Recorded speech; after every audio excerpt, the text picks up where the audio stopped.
नमस्कार। आज Indraprastha Apollo hospital और स्वस्थ भारत शिक्षित भारत फाउंडेशन के सौजन्य से हेल्थ कैंप का आयोजन किया गया है।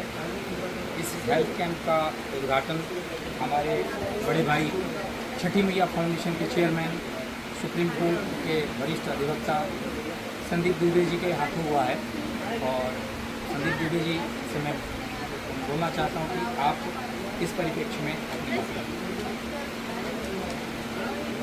सबसे पहले मैं अभिनंदन करता हूँ अपने सारे डॉक्टरों का जो अपोलो से आए हैं, जो अपोलो की टीम है, डॉक्टर आराधना मैम का, हेमलेट जी का, आरती जी का, अखिलेश जी का, कामेश्वर सिंह जी का, प्रिंस जी का, नसीम बानो जी का, अभिषेक सिंह जी का, प्रिंस कुमार जी का, आफ्ताब जी का।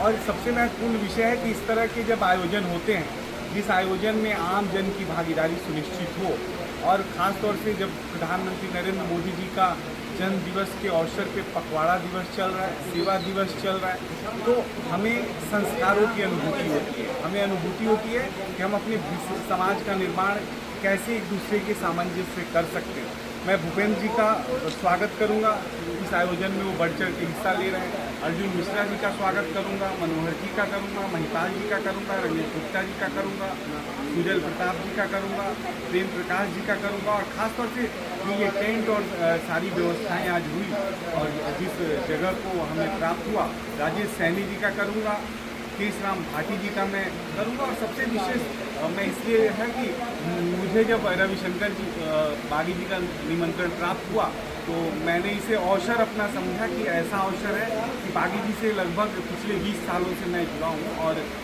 इनके जो सोच है, जो स्वच्छ भारत शिक्षित भारत, जो मंदिरों की सफाई है हम देखते रहते हैं, गलियों की सफाई है, छोटे छोटे लोगों से मिलना, छोटे छोटे लोगों तक अपने आप को पहुंचाना और बिना भेद किए छोटे बड़े का और सबसे सहयोग लेके कार्य करना, तो ये अवसर हमें मिला कि हम कम से कम इनके बुलावे पे आए। और यहाँ पे आने के बाद मुझे बहुत अच्छा है कि जो भी लोग अच्छे हॉस्पिटल में नहीं जा सकते, अच्छा हॉस्पिटल चल के उनके पास आया है, तो इसका श्रेय बागी जी आपको जाता है, आपके संस्था को जाता है। और मैं अपोलो को जो टीम है, इंद्रप्रस्थ अपोलो हॉस्पिटल की टीम है, उसको मैं धन्यवाद दूंगा, मैं साधुवाद दूंगा। मैं दो का बात कहूँगा, हम एक छठ पे काम कर रहे हैं, छठ को यूनेस्को में शामिल करने के लिए काम कर रहे हैं। तो यहाँ ये भी बिहार के लोग होके जो छठ करत होके, उससे हम कहें कि अभी डोजियर यूनेस्को की तरफ से और नाट्य कला अकादमी जो भारत सरकार की है, उसकी तरफ से छठ को यूनेस्को में शामिल करने के लिए डोजियर बनाया जा रहा है। तो मैं भारत शिक्षित भारत संस्था से अनुरोध करूँगा कि इस डोजियर बनाने में भी आपका हमें सहयोग चाहिए और सहयोग प्राप्त हो। और भूपेंद्र भैया तो बहुत हम लोग का आशीर्वाद उनको मिलता रहा है, तो उनसे भी मैं छठ के लिए सहयोग मांगूंगा। और ये भव्य आयोजन जो हुआ है प्रधानमंत्री नरेंद्र मोदी जी के जन्म उत्सव पे, ये सेवा पखवाड़ा जो चल रहा है इस अवसर पे, तो आप सब लोग साधुवाद के पात्र हैं। और ईश्वर से कामना मैं करूँगा, छठी माई से कामना करूँगा कि ऐसे कार्यक्रम नित्य प्रतिदिन होता रहे, जिससे हम भारत में जो आम जन है या जो लोग सेवा में जुड़े हुए हैं, वो चाहे स्वास्थ्य में हो या शिक्षा में, किसी भी क्षेत्र में हो, आपस में सामंजस्य हो। और कई ऐसी भ्रांतियाँ हैं, जब आप मिलते हैं, बात करते हैं, तो जुड़ जाते हैं। मैं एक बात और कहूँगा, बीमारी आती कहाँ से? बीमारी हमारी स्वभाव में, मनभाव में। अगर आप सोचते हैं कि मैं बीमार हूँ, तो आपकी बॉडी वैसी 50% तो ऐसे ही बीमार हो जाती है। मुझे लगता है कि आप बीमार तो नहीं हैं, लेकिन ज़रूरत है कि अपने शरीर की सुरक्षा की जाए। और शरीर की सुरक्षा के लिए जो लोग यहाँ पे आए हैं, बैठे हैं, उनको बराबर उनसे अगर हम परामर्श लेते हैं, उनसे अपनी बातें रखते हैं,